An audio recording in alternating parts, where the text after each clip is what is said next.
우리 옆에 계신 분들이랑 인사하겠습니다. 완주합시다. 다시 한번 두려움을 이기고 믿음으로 승리합시다. 네, 다시 한번 두려움을 이기고 믿음으로 승리합시다. 네, 여러분 가나안 족속들과 이스라엘의 결정적 차이를 여러 가지로 생각할 수 있겠지만 우리식으로 요약해서 표현한다면 두려움과 믿음이었어요. 결정적 차이였어요. 이게 두려움과 믿음이죠. 가나안 족속들을 똘똘 뭉치게 만든 힘은 서로에 대한 신뢰, 또 연합의 정신, 그리고 어떤 공통의 절대자에 대한 믿음, 이런 게 아니었죠. 예, 뻔하죠. 그들을 똘똘 뭉치게 만든 힘은 두려움이었습니다. 반면에 이스라엘을 똘똘 뭉치게 만든 힘은 믿음이었어요. 그렇죠. 그게 결정적인 차이예요. 여러분, 그런 차이의 근본적인 원인은 내게 현실보다 크신 하나님이 있느냐의 여부의 문제입니다. 내게 현실보다 크신 하나님이 있느냐? 내가 믿는 신이 현실보다 작으면 자동적으로 현실 안에 있는 것들을 의지할 수밖에 없어요. 그래서 여러분, 우리가 현실 안에 있는 것들에 의지한다는 것은 그걸 내가 꼭 붙든다는 것만이 아니에요. 그것이 없음으로 인해서 휘둘리고, 그것이 없을 때 내 인생이 망가질 것 같은 두려움, 이게 내가 현실을 붙들고 있다는 증거거든요. 그러니까 두려움이 오고 염려가 오고 불안이 오는 건 자연스러운 현상입니다. 그걸 죄책감을 느낄 필요는 없어요. 그렇지만 그것에 사로잡혀 지배당하는 것은 내가 믿는 하나님이 현실보다 크신 하나님이 아니라는 뜻이거든요. 그러니까 그걸 내가 정말 많이 생각해야 되는 거죠. 그러니까 가나안 땅의 사람들을 움직이는 힘은요, 현실보다 큰 신이 아니었단 말이죠. 그래서 이 사람들은 계속해서 무기 의지하고 다수를 의지하고 연합을 의지하는 거죠. 자기들의 힘을. 그러니까 이스라엘의 입장에서는 이게 승리의 이야기잖아요. 그런데 이스라엘의 승리의 이야기가 가나안 사람들의 입장에서는 두려움에서 시작해서 두려움으로 끝난 이야기예요. 40년 전에 홍해를 마른 땅처럼 건넜다고 하는 자들이 어느새 코앞에 와 있다는 거죠. 그 이야기를 들었을 때, 또 요단강을 건너기 전에 그 백성이 아모리 왕과 또 시혼 왕을 가차없이 순식간에 무너뜨렸다는 이야기를 들었을 때, 급기야 이스라엘이 요단강을 건너서 마른 땅처럼 요단강을 건너서 여리고성을 무너뜨리고 아이성을 진멸시켰을 때 그 두려움은 어떻게 보면 막 피부에 쓰라림을 느끼게 하는 그런 고통으로, 그런 두려움으로 느껴졌을 것 같아요. 그래서 큰 부족 기브온이 항복했죠. 근데 이 기브온이 항복하니까 어떻게 해요? 가나안 남부 지역의 부족들이 연합하죠. 그래 두렵게 만들었기 때문이죠. 또 남부 동맹이 또 멸절당했다는 이야기를 듣고 북부 동맹 안에 극단적인 두려움이 일어나서요. 그래서 이제 어제 전쟁에서 이제 단번에 또 멸절되지 않습니까? 그러니까 그들의 두려움은 결국 뭐냐면 거대한 규모의 군대, 그리고 막강한 무기인 말과 병거 뒤에 숨겨져 있었어요. 그 두려움은. 그렇지만 그 뒤에 숨겨져 있었지만 감출 수는 없었어요. 그 두려움이 그들을 삼키는 거예요. 사실 두려움을 이기게 할 신이 그들에게 없는 거죠. 결국 그 많은 무기와 군사와 연합에도 불구하고 두려움이 그들에게 해준 것은 아무것도 없었지만 그들은 두려움에 의해서 두려움으로 계속해서 진행하며 산 거죠. 우리들의 삶이 그럴 수도 있어요. 두려움이 해주는 건 아무것도 없잖아요. 염려, 근심, 불안, 이게 해주는 거 아무것도 없잖아요. 늘 붙들고 사는 거죠. 그러니까 그거를 능히 넘어서게 하는 크신 하나님이 내 가슴에 깊이 들어와 계시지 않기 때문이죠. 끝은 결국 파멸이었어요. 근데 두려움을 다루는 법은 전 간단하다고 생각합니다. 두려움을 다루는 법은 간단해요. 인정하는 거예요. 인정하면 돼요. 나 두려워. 이게 두려움에서 이기는 길이에요. 나 너무 두려워. 제가 정말 감동받았던 게 뭔지 아세요? 옛날에 그 섀도우랜드라고 C.S. 루이스가 주인공인데, C.S. 루이스가 뒤늦게 이제 어제 이제 그 강의를 어디서 들었는데, 옛날에 봤던 영화가 생각이 나는데, 뒤늦게 결혼을 하거든요. 미국에서 건너온 자매와. 근데 그 자매가 이제 암인 걸 알고 이제 결혼한 건데 암으로 죽거든요. 죽었을 때 자기 평생 이성에 대한 사랑을 처음 느낀 사건이 짧은 사랑이었는데 죽었어요, 아내가. 근데 그 아내의 아들이 있었는데 그 아들과 함께 이 다락방 계단에 이렇게 앉아서 막 우는 거죠. C.S. 루이스. 참 울음이 많지 않은 사람일 수 있을 텐데 막 울면서 아들에게 너무 힘들어, 너무 두려워. 그 아들에게 막 울면서 이야기하는 거죠. 저는 그게 가장 눈부시게 아름다운 장면이었다. 오랫동안 기억이 나요. 여러분, 두려움을 이기는 것은요, 인정하는 거예요. 내가 두렵다는 사실, 동시에 내가 두려움을 다스릴 힘이 없다는 사실을 인정하는 거예요. 그리고 나보다 크신 분을 의지하면 되죠. 그게 두려움을 이기는 길이에요. 근데 내 두려움을 인정하는 자가 라합의 길, 기본의 길을 가는 거예요. 근데 두려움을 감추면 안 돼요. 두려움을 감추면 눈이 가려져요. 두려움이 감추면 이상한 행동이 나와요. 두려움이 감춘 자의 행동이 나와요. 그래서 눈이 가려지고 볼 걸 못 봐요. 그래서 뭘 의지해요? 말을 의지하고 병거를 의지하고 그다음에 연합을 또 막 패거리를 의지하고 사람의 막 어떤 집단을 의지하고 그다음에 돈, 학벌, 자랑감으로 막 치장해요. 예, 그런 것에 매달리죠. 결국 갈 길을 제대로 못 가고 헛발을 딛는 거거든요. 그래서 인정하는 게 굉장히 중요한 거죠. 반면에 이 가나안 백성과 다르게 이스라엘에게는 동원할 말도 없었죠. 병거도 없었죠. 그리고 연합할 만한 이웃도 하나도 없었어요, 사방에. 예, 그래서 하나님 의지한 거예요. 그죠? 그러니까 그들이 하나님을 의지한 것은 하나님밖에 의지할 대상이 없었기 때문에 하나님을 의지한 거예요. 이게 되게 중요한 포인트 같아요. 여러분, 주변에 아무도 없었어요. 이스라엘에게 아무도 없을 때 기회죠. 아무것도 없을 때 기회죠. 말이 없을 때, 병거가 없을 때, 내가 연대하고 연합할 이웃도 없을 때, 다 떠나간 것 같을 때가 기회죠. 그때 서러워서 서러움 속에 내 인생은 뭐야 이거 이렇게 생각하면 하나님이 없는 거예요. 그때야말로 기회죠. 이스라엘이 사실은 하나님을 적극적으로 의지했다기보다는 하나님밖에 의지할 대상이 없었기 때문에 하나님을 의지하는 것이죠. 여러분, 여러 선택 가능한 것들 중에서 하나님과 그 말씀에 대한 순종을 선택한 게 아니었어요. 도망치거나 포기하는 길이 아닌 한 오직 그 길뿐이었기 때문에 그 길을 간 거죠. 저도 늘 여러 번 말씀드렸지만 진짜 확실해요. 이거는 무슨 제가 숭고한 희생과 숭고한 헌신과 숭고한 하나님의 뜻의 순종 이걸로 개척한 게 아니에요. 막다른 골목에 몰려가지고 개척하지 않으면 죽을 것 같아가지고 오직 그 길뿐이기 때문에 오직 그래서 개척한 거라고 생각합니다. 근데 하나님은 그 알량한 행동을 순종이라고 부르세요. 어쩔 수 없이 순종한 거예요. 그 길밖에 없어요. 지금 그렇게 그 길 안 가면 죽어. 제 아내가 얘기했어요. 당신 개척 안 하면 죽을 거야. 죽었을 거야. 이렇게 얘기하는데 맞아요. 죽었을 거예요. 그래서 안 죽으려고 개척하는 거거든요. 안 죽으려고 믿음의 길, 그 길밖에 안 보이니까 그 길을 가는 거거든요. 근데 하나님은 그거를 믿음의 순종이라 이렇게 부르시죠.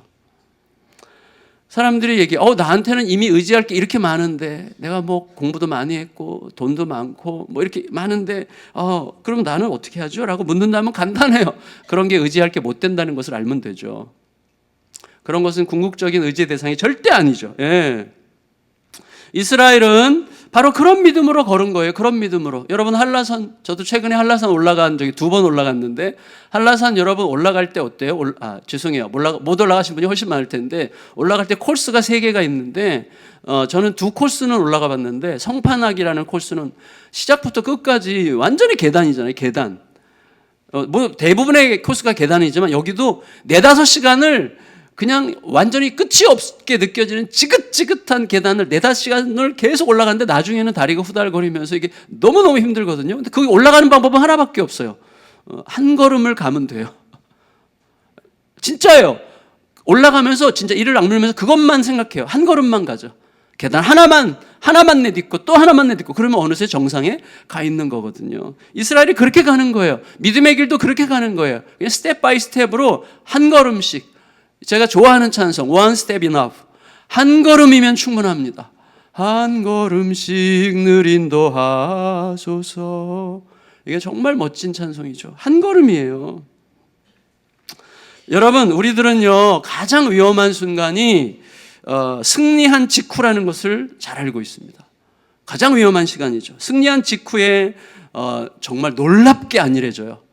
뭔가 이렇게 뿌듯해지면서 자신만만해지면서 안일해지면서 다른 사람이 쉽게 보이면서 말이 함부로 나가면서 이때 까닥 넘어지는 거거든요. 그때 베트남 축구선수 꽝처럼 꽝 넘어져요. 근데 여러분 승리를 통해서 이 수확한 전리품을 어떻게 나누느냐, 이게 이제 가장 예민한 문제예요. 그래서 그 문제로 지금 이스라엘은 뭐예요? 똘똘 뭉친 믿음의 공동체로 여기까지 와서 승리했는데, 승리한 직후에 땅을 어떻게 분배하느냐에 따라서 믿음의 공동체가 완전히 불신과 경쟁과 다툼의 공동체로 바뀔 수 있는 거예요. 굉장히 예민한 시간이 승리한 다음에 땅을 어떻게 분배하느냐, 그 문제거든요. 그러면 승리가 물거품이 되는 거죠. 승리한 이유가 없죠. 이스라엘의 믿음의 공동체를 세우기 위해서 승리한 건데, 승리하자마자 그 믿음의 공동체가 깨지고 불신과 의심과 경쟁만 남는다면 그 공동체는 이미 실패한 거잖아요. 여러분, 분배가 중요해요. 그래서 땅을 어떻게 분배하느냐. 제가 볼 땐 이 동네에서 최고의 김치 전골은 저기 우리 김진문 집사님이 소개해 주신 저기 독정리 지나서 거기 하나 있어요. 우리 교육자들이랑 한두 번 가봤는데, 거기는 이렇게 전골인데, 김치 전골. 가격도 안 비싸고 큰 가마솥에다가 김치 확 넣어가지고 돼지고기를 통으로 막 그렇게 넣어서 막 끓여서 잘라서 이렇게 먹는 건데, 그럴 때마다요, 꼭 한 사람이 이제 분배자로 나서죠. 어떤 사람이 분배를 해요. 저 같은 사람인데, 그때 이제 테이블에 둘러앉아서 찌개를 이렇게 분배할 때 분배자를 바라보는 사람들의 시선이 있어요. 시선. 국물 쏟는 것은 용서해도 분배에 실패하면 용서 못한다. 뭐 이런 이제 있어요. 저도 다 분배가 끝난 다음에 다른 사람 접시를 슬쩍 본 적이 여러 번 있어요. 그래서 돼지고기가 더 많이 갔는가, 이런 게 약간 느껴져요. 여러분은 안 느껴지시나요? 저 약간 이렇게 보는데, 여러분, 세상의 갈등 문제는 결국 분배 문제입니다. 분배의 정의. 분배가 제대로 안 된 사회에는 갈등이 끊이지 않죠. 소위 성공적인 교회들이 망가지는 이유는 전리품 분배에서 실패했기 때문이에요. 돈과 힘이 분배되지 않은 거예요. 교회는요, 돈과 힘을 분배하는 곳이지 쌓아두는 곳이 아니에요. 그러니까 돈이 은행에 쌓이고 힘이 교회 한 부분에 쌓이면 그냥 그건 망하는 거예요. 더 이상 분배가 잘 돼야 되는 거죠. 우리나라 초기에 카톨릭이 개신교보다 100년 먼저 들어왔죠. 그래서 황해도 지역만 해도요, 1902년에 이미 신부가 8명에 교구 식구가 7,000명이었어요. 1902년에. 근데 그때 개신교는 이제 한참 막 이제 1885년에 들어왔으니까 100년 늦게 들어왔으니 그때부터 이제 막 열심히 복음 전하고 있을 텐데, 그 황해도 부근에 있는 지역들, 뭐 재령, 신천, 또 뭐 이런 지역이 있었대요. 장현 뭐 이런 지역이 있었다는데, 그런 곳에서 이제 막 북장로교 중심으로 막 전도하려고 하는데, 천주교가 그 교세로서 너무 세고 갑이에요, 갑. 그러니까 막 그런 지역으로 뻗어나가면서 막 전도하고 또 거기다 막 성당 지으려고 하면서 어떻게 했는가 하면 자기네가 우월하다고 느껴서, 갑이라고 느껴서 개신교인들에게도 막 핍박을 하고 개신교회들을 뺏어오고, 그 다음에 개신교회들에게도 성당 짓는데 당신네들이 공익사업이다 이거는. 그래가지고 막 강제로 헌금을 막 이렇게 쥐어짜서 하면서 막 갈등과 폭력이 일어나가지고 이게 이제 정치 외교적인 문제까지 간 적이 있거든요. 1902년도에. 사실은 그래서 이런 어떤 쓰라린 문제 때문에 우리나라 개신교는 초창기에 아예 분배했잖아요, 땅을. 그래서 다 협의체가 모여가지고 우리가 서로 나눠서 전도하자, 서로 싸우지 말고. 그래서 이제 캐나다는 추운 나라잖아요. 추운 나라에서 온 캐나다 장로교에 오신 선교사님들은 그래서 제일 추운 함경도 지방을 맡은 거예요. 추운 나라에서 온 사람들은 추운 데서 전도 잘하고, 미국 따뜻하고 좀 이런 나라에서 온 미국의 남장로교는 그래서 호남 지방을 맡은 거예요. 가장 따뜻하고 공기 좋은 곳을 맡고. 그래서 이제 그 각 선교단체의 특성에 따라서, 그 나라의 교단에 따라서 이렇게 분배가 제대로 잘 된 거거든요. 여러분, 이스라엘 백성들에게 전쟁에서 승리하고 땅 분배의 시점에 돌입한 이 예민한 시간이 됐는데, 자칫 잘못하면 이제 그동안 똘똘 뭉치게 만들었던 믿음의 힘이 의심과 경쟁으로 바뀌면서 이스라엘 공동체를 깨뜨릴 수도 있는 그런 상황이 온 거예요. 그래서 이 12장은 이제 내일까지 이스라엘 백성들이 그동안 정복한 땅들의 리스트를 쫙 이제 나열해요. 오늘 본문은 특히 이제 요단강을 중심으로 요단강 건너기 전에 점령했던 땅, 그래서 르우벤 지파와 갓 지파와 그다음 므낫세 지파 중에서 므낫세가 둘로 갈라졌어요. 어떤 분이 지난번에 므낫세 반지파가 뭔지 오랫동안 몰랐었는데 최근에 알게 됐다 그러시더라고요. 그럴 수 있겠다 이런 생각이 들었어요. 므낫세 반지파가 뭘까? 므낫세 지파의 반인데, 그래서 하여튼 이 친구 여기에 무슨 배경이 있겠죠. 어떤 배경이 어떻게 한 지파가 둘로 갈라져요? 뭐가 궁금해요, 이게 사실은 되게. 근데 어쨌거나 이 두 지파 반이 이 오른쪽 요단강 건너기 전 땅을 차지했거든요. 그 목록을 오늘 이제 쭉 이야기해요. 그런데 이제 이 이후에 이제 땅 분배가 시작이 돼요. 본격적으로 땅 분배가 시작될 때 분배 기준은 굉장히 유연했던 것 같아요. 그러니까 특정 지파가 몇몇 지파들은 우리가 그 땅을 우리의 기업으로 차지하겠습니다. 그럴 때 다른 공동체가 그래라, 갈등하고 경제하고 이것들이 니네가 먼저 차지해, 이런 식으로 한 갈등의 그 흔적이 별로 없어요. 기꺼이 동의했어요. 이유는 먼저 자청한 자들이 요구한 땅에는 위험이 있었기 때문이에요. 그러니까 이게 굉장히 묘한 믿음이죠. 그러니까 믿음의 공동체죠. 누군가가 먼저 자처할 때 경쟁을 해야 되는데 대부분의 공동체가 응원을 해줬어요. 왜? 그들은 더 희생적이고 더 헌신해야 되는 땅을 요청했기 때문이에요. 요단강 동편도 마찬가지죠. 요단강 동편도 위험한 땅이에요. 사실은 왜냐하면 대부분의 강국이 남쪽에서는 애굽이고 동쪽에서는 저쪽 아수르거든요. 당시에 그쪽에서부터 내려오는 거거든요. 위험한 땅이에요. 그리고 요단강으로 갈라져 있잖아요. 자기들이 두 지파 반끼리 모여서 살아야 되잖아요. 그러니까 이쪽이 대다수가 있는 소위 메이저로 가지 않고 마이너에서 사는 선택이기 때문에 대부분의 공동체가 예스 해줬어요. 그리고 나중에 갈렙도 나도 이 땅을 주십시오, 헤브론을 주십시오라고 얘기했을 때 그 땅도 공동체가 전부 다 동의해줘요. 왜? 그 땅은 힘든 땅, 거인들이 사는 산이에요. 산이고 거인들이 사는 땅이니까 아무도 가고 싶지 않은 땅을 자청했기 때문에 공동으로 했고, 나머지는 어떻게 했느냐? 제비뽑기로 했어요. 그러니까 굉장히 유연하고도 공정한 방식으로 땅 분배가 이루어졌어요. 잘 된 거죠, 믿음으로. 그러니까 선명하게 어떤 하나의 원칙이 있었던 건 아니지만 하나님께서 보다 원하시는 게 뭔지를 묻는 방식으로, 하나님께 맡기는 방식으로 분배가 잘 이루어졌다고 할 수가 있었어요. 그래서 거의 갈등이 없었어요, 분배할 때. 근데 우리가 미리 대비해야 될 것은 있었다는 것을 우리가 느끼게 되는데, 미리 대비해야 될 게 있어요. 그게 오늘 본문이에요. 뭐냐면 오늘 본문은요, 요단강을 건너기 전 그 이스라엘 백성들이 점령한 그 요단강 동편의 땅에 북쪽 경계선, 남쪽 경계선, 동쪽 경계선, 서쪽 경계선을 아주 자세하게 목록을 쫙 리스트를 나열해요. 마치 이것을 꼭 새기고 있어라. 이 경계선을 니네 이스라엘 백성들 공동체 전체가 잘 새기고 있어야만 된다라는 것을 강조하듯이 이렇게 얘기하는 거예요. 거기 이게 익숙한 단어들도 나오고 어려운 것들도 나오지만 뭐가 뭔지 어느 지역인지 우리가 일일이 다 알 필요는 없지만 대체로 이제 요단강 동쪽 땅의 북쪽의 경계선은 이제 헤르몬산, 유명한 거 헐몬산이고, 남쪽은 아르논 골짜기라고 하고, 여기를 이제 아르바라는 평지, 저지대를 총칭하는 말인데 아르바. 그다음에 긴네렛은 이제 갈릴리, 오늘날의 갈릴리, 뭐 이런 거죠. 여러 가지 우리에게 나중에 역사에 중요한 그 도시로 나오는 것들이 쭉쭉쭉쭉 나와요. 근데 이제 그게 중요한 게 아니라 이거예요. 요단강을 건너기도 전에 그 땅들을 르우벤 지파와 갓 지파와 므낫세 지파 중에 반에게 기업으로 분배해 준 이야기가 참 궁금해져요. 궁금해서 사실 오늘 본문에 그 이야기를 하려고 그랬는데 그게 내일 모레 본문에 나와요. 금요일 본문에 나와요. 다시. 그래서 금요일 날 제가 그 말씀을 잠깐 나누려고 하고, 오늘은 이거예요. 왜 여호수아를 통해서 하나님께서는 땅의 경계선을 특별히 강조해서 어디까지인가를 이스라엘 백성들의 마음속에 깊이 새기도록 이렇게 기록에 남기셨는가 하는 거죠. 자, 요단강은요, 큰 강은 아닙니다. 한강보다 훨씬 작을 거예요, 아마. 작은 강이죠. 그런데 중요한 의미가 있어요. 중요한 의미. 여러분, 이제 여기 철길 하나 생기잖아요. 철길 하나만 생겨도 철길 이쪽 동네, 철길 저쪽 동네로 자연스럽게 나뉘게 됩니다. 나뉘게 돼요. 한강이 그렇게 나눴죠. 강북과 강남으로. 그래서 강북과 강남은 시간이 가면서 자연스럽게 문화나 정서도 달라져요. 제가 어제 라디오에서 들었는데요. 테헤란, 강남도 다 같은 강남이 아니에요. 제가 서초동에 있었지만 강남 사람들은 서초동에 대해서 약간 우월감을 갖고 있는 느낌이 있어요.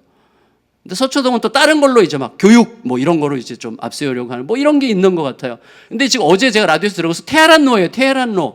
테헤란로를 중심으로 태북과 태남이 갈라지더라고. 그래서 테헤란로의 태북은 압구정, 청담 뭐 이런 쪽이고 태남은 대치동인데 그게 왜 교육 도시로서 성격이 다르다는 거예요. 태북, 청담로 압구정동은 아버지가 아니라 할아버지가 부자인 동네래요. 할아버지가 부자여서 유산을 물려받은 동네라서 여기는 막 안달복달은 덜하지만 뭔가 이제 추구하는 바가 다른 거예요. 태남은 태대치동 이런 쪽은 아버지가 자수성가한 부자들. 그런 데는 또 교육열이 막 교육으로 성공한 사람이라고 생각하는 사람들이기 때문에 어마어마하게 교육열이 생기는 거죠. 그렇게 몰린다는 거예요. 그러니까 길 하나가, 강 하나가, 철길 하나가 모든 걸 가르는 거예요. 많은 것을 갈라요. 요단강은 이스라엘을 둘러 가르는 경계선이에요. 이게 진짜 지금 여호수아에게는 굉장히 연합된 이스라엘 공동체를 둘러 가를 수 있는 하나의 기준이 생긴 거예요. 완전체, 12지파라고 하는 이스라엘 완전체 공동체가 갈라질 가능성이 마음속에 느껴지는 거죠. 사실은 솔직히 역사적으로 보면 나중에 르우벤 지파, 갓 지파, 므낫세 반쪽 지파는 사실 사라지거든요. 거의 없어요. 의미만 남고 사라지죠. 그쪽부터 이제 정복해서 들어오니까. 근데 여러분 어쨌거나 하나님께서는 지금 여호수아를 통해서 허락하신 이스라엘 공동체에서 백성들이 잊지 말아야 될 그 공동체의 중요한 영역. 그래서 요단 동편을 차지한 이 두 지파 반에게는 너희가 지금 이쪽 19지파 반과 어떻게 섞여 있는지를 절대로 잊지 않게 하고, 이쪽 지파들에게는 우리 공동체의 경계선이 요단강 건너 저기까지가 우리들의 형제다라는 것을 절대로 잊지 않게 하는 어떤 강조로 이 모든 경계선들을 자세하게 백성들의 마음속에 새기려고 하는 거죠. 이게 중요해요. 참 중요해요, 이게. 왜냐하면 종종 묻게 되거든요. 우리 교회 공동체 영역은 어디까지인가? 그렇잖아요. 우리 교회 공동체 영역과는 예수양남교회 경기 울타리까지입니까? 어디까지입니까? 이 지역의 많은 교회들은 우리 공동체입니까? 아닙니까? 사실 이게 쉬운 문제는 아니거든요. 마음으로는 이 지역 모든 공동체도 우리 공동체라고 생각하고 그분들도 예수양남교회를 자기들의 공동체라고 생각하기를 바래요. 그래서 저희 이제 우리 10서너 명이 한 달에 한 번씩 모여서 같이 이 지역 목사님들이 같이 공부하거든요.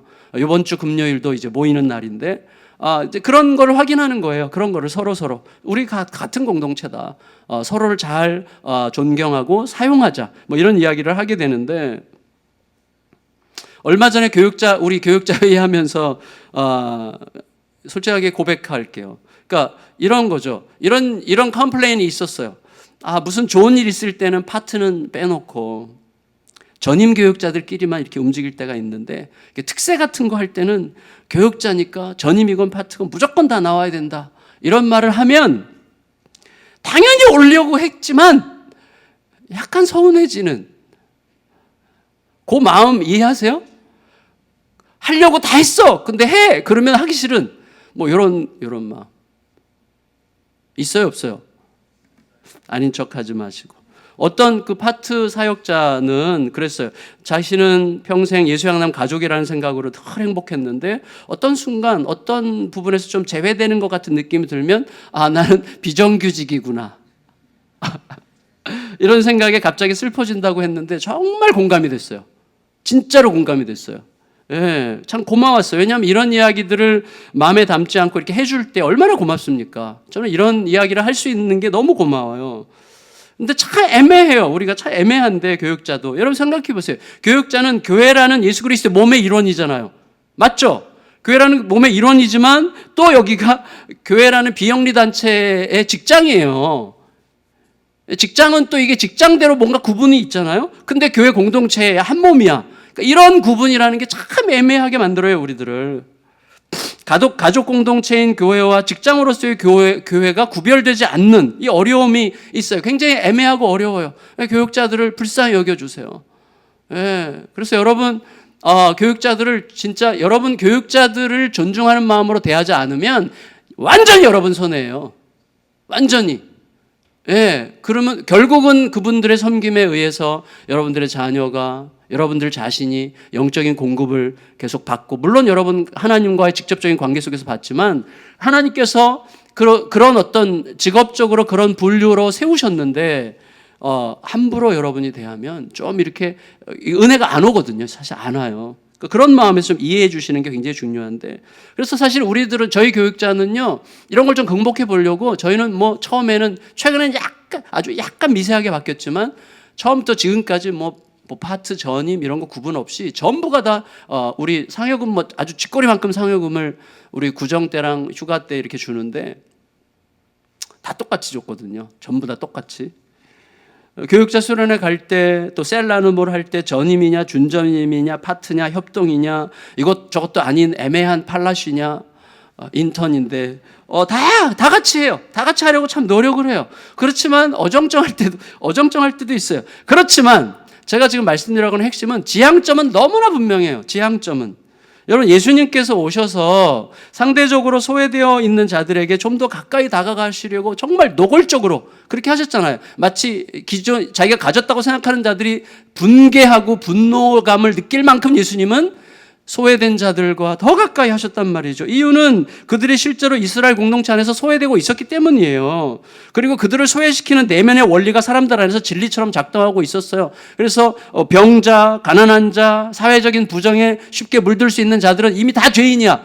그들은 하나님의 백성이 될 자격이 없어라고 하는 그들의 논리가 이미 형성되어 있는 세계에서 예수님은 그 논리를 그냥 부셔버리신 거예요. 그 모든 논리와 편견을 부셔버리시고 오히려 소외된 자들이, 사람들로부터 격리되는 것 같은 자들이 훨씬 더 하나님과 가까울 수 있다는 사실을 주장했어요. 왜? 의지할 게 적으니까. 아까 제가 말씀드린 그 원리거든요. 그 믿음의 원리죠. 의지할 게 훨씬 적으니까 하나님을 의지하게 되는 자를 예수님은 더 가까이 하신 거예요. 하나님을 의지할 수밖에 없는 자를.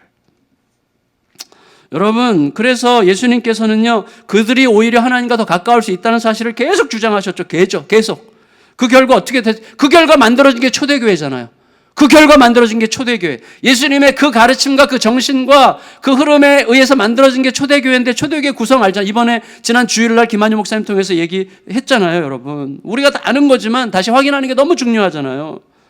초대교회 주인과 종, 남자와 여자, 부자와 가난한 자, 배운 자, 못 배운 자, 강남과 강북, 태북과 태남, 서울과 화성, 대구와 광주, 이 모든 경계선을 뛰어넘는 새로운 백성, 새로운 사회를 예수님께서 창조하신 거잖아요. 완전히 새로운 세상을 창조하신, 오직 예수님이 중심이 되는, 오직 예수님의 사랑으로 흐르는, 예수님의 사랑이 그 다른 어떤 경계선보다, 태난로보다, 한강보다, 철길보다, 요단강보다 예수님이 훨씬 더 중요하다는 사실을 깨닫는 자들이 모여서 같은 공동체를 이루는 이 초대교회 공동체를 예수님이 창조하신 거예요. 그의 피로. 그게 우리들에게 중요하고, 우리 교회가 그런 교회로 설 때 여러분, 교회 들어오면 그냥 위로가 되는 거예요. 근데 그런 경계선을 자꾸 가지고 보려고 하면 위로가 안 되고 자꾸 구석지로 가게 되고, 구석지에 있다가 어느 날 조용히 사라지고, 너무 슬픈 일이죠. 그건 교회가 아닌 거죠. 우리가 지향하는 건 너무나 분명하죠. 그 길을 정말 가고 싶습니다. 정말로. 우리들의 죄성은요, 또다시 요단강을 만들어요. 늘 요단강을 만들고, 철길을 만들고, 한강을 만들고, 테란로를 만들어요. 계속해서. 예수님이 부수신 장벽을 우리가 다시 세우는 꼴이죠. 여러분, 오늘 본문을 통해서 우리들은 마치 내가 요단강 동편에 있거나 서편에 있는 듯 생각하면서 우리가 서로 다른 이유를 찾는 대신에 요단강이 우리를 가를 수 없다는 사실을 의도적으로 많이 생각하는 게 중요하고, 이게 왜 중요한가 하면요, 예수님께서 요한복음 17장 기도에서 이렇게 하신 거예요. 믿음의 공동체 핵심은 함께의 공동체이기 때문이에요. 그래서 너희가 함께 하나 되지 않으면 세상이 너희가 내 제자인 줄 알지 못할 것이다 그랬어요. 너희가 하나됨으로 함께 있으므로 세상이 너희가 가지고 있는 복음이 진짜라는 것을 알게 해라. 이게 예수님 요한복음 17장의 굉장히 핵심적인 기도거든요. 그거예요. 믿음의 공동체. 여러분, 지난 주일날 은혜 진짜 많이 받으셨죠? 저는 설교도 은혜 받았지만 우리 새터미 공동체 때문에 진짜 은혜 많이 받았어요. 우리 끝나고 교육자 셀라눔 할 때 교육자들이 여러 명이 그런 얘기했는데 저도 동일했어요. 우리 북녘 땅이 고향인 지체들이 여기서 특성하는데 너무 그 가사와 이 찬양의 내용이 너무 잘 맞고, 이분들이 우리 공동체에 함께 있다는 게 이게 너무 영광스럽다는 생각이 들었어요. 너무 귀한 일이죠. 우리가 어디로 가야 되는지를 주님은 계속해서 가르쳐 주십니다. 믿음의 길은 어떻게 해요? 함께 가는 길이에요. 믿음의 길은 함께 가는 길. 그래서 우리가 서로 함께 있기만 해도 든든하고, 내가 이런 분이랑 함께 있구나. 내가 이렇게 귀한 지체와 내가 함께 있구나. 정말 함께 있는 것 자체가 힘이 나고 뿌듯해서. 그래서 교회에 예배드리러 오는 순간 자유가 오고 평안함이 오고 부요함이 오고 기쁨이 오는 그런 연합된 그리스도 공동체로 잘 세워져가는 예수양남 공동체가 되기를 예수님의 이름으로 축원합니다. 아멘. 우리 다 같이 다리 아프신 분은 그냥 앉아서 찬양하시고요. 괜찮으신 분들은 다 일어나서 우리 주님을 찬양하겠습니다. 세상의 유혹 시험이 내게 몰려올 때에 나의 힘으론 그것들을 이길 수 없습니다.